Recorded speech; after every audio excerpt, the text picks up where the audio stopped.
परिसरामध्ये आपण पाहतो की सकाळपासून पोलीस बंदोबस्त होता आणि प्रार्थनेसाठी हा जैन समुदाय रस्त्यावरती उतरणार होता। मात्र त्यापूर्वी पोलिसांनी आपण पाहतो की बंदोबस्त जो लावलेला होता तो बंदोबस्त पार करून हे सगळे जैन समुदायाचे समाजातील जे लोक आहेत ते सुद्धा रस्त्यावरती उतरलेले आहेत आणि त्यांच्या माध्यमातून आक्रमक भूमिका जी आहे ती आता घेतली जाते आहे।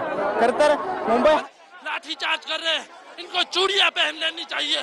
ऐसे शांतिपूर्ण तरीके से जो लाठी कर रहे हैं तब तक ये भूखे मरेंगे, तब तक ये भूखे मरेंगे। इनको मारना चाहिए। आप एक हथिनी के लिए वंतारा खड़ा कर सकते हो तो इनके लिए व्यवस्था नहीं कर सकते हो क्या? हिंदुओं के तुम ऐसा काम करते हो, इनको भी शर्म आना चाहिए। काहे का शर्म आएगा? केलं जात आहे हिंदू समाज हे सगळे जे काही लोक आहेत ते रस्त्यावरती बसलेले आहेत। रस्त्यावरती बसून हे सगळे आंदोलन मोठ्या संख्येने होताना पाहायला मिळते।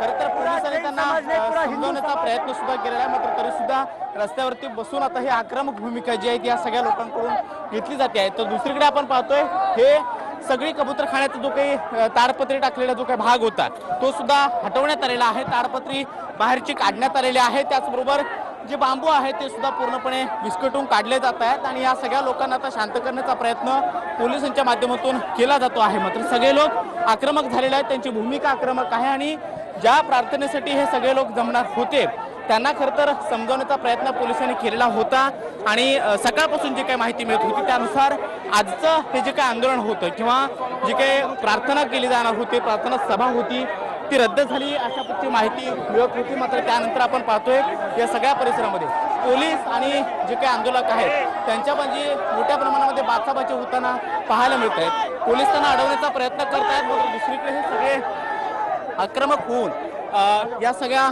पोलिसांना सुद्धा त्यांचं काम करण्यास मज्जाव करताना पाहायला मिळतात। खरं तर ही एवढी आग्रही भूमिका का या प्रश्नाचं उत्तर मात्र एकच आहे, ते म्हणजे हा कबूतरखाना बंद होऊ नये असं काही लोकांचं म्हणणं आहे आणि त्यासाठी वेगवेगळ्या पातळीवरचं आंदोलन केल्यानंतर सुद्धा जे मुंबई महानगरपालिकेने नियम दिलेले होते त्या नियमांचं उल्लंघन करून सुद्धा या कबुतरांना दाणे टाकण्याचं काम मागच्या काही दिवसापासून सुरू होतं। त्यानुसार काही गुन्हे सुद्धा दाखल झालेले होते। मात्र आता हा कबूतरखानाच ज्या काल जी बैठक झालेली होती त्या बैठकीमध्ये राज्य सरकार सकारात्मक आहे, कबुतरांच्या बाबतीमध्ये पर्यायी व्यवस्था व्हायला हवी अशा पक्षी भूमिका राज्य सरकारने घेतली होती। स्वतः मुख्यमंत्री देवेंद्र फडणवीस यांनी घेतलेले होते आणि त्यानंतर हे सगळे लोक जे आहेत ते आक्रमक झाल्याचं पाहायला मिळतं आहे।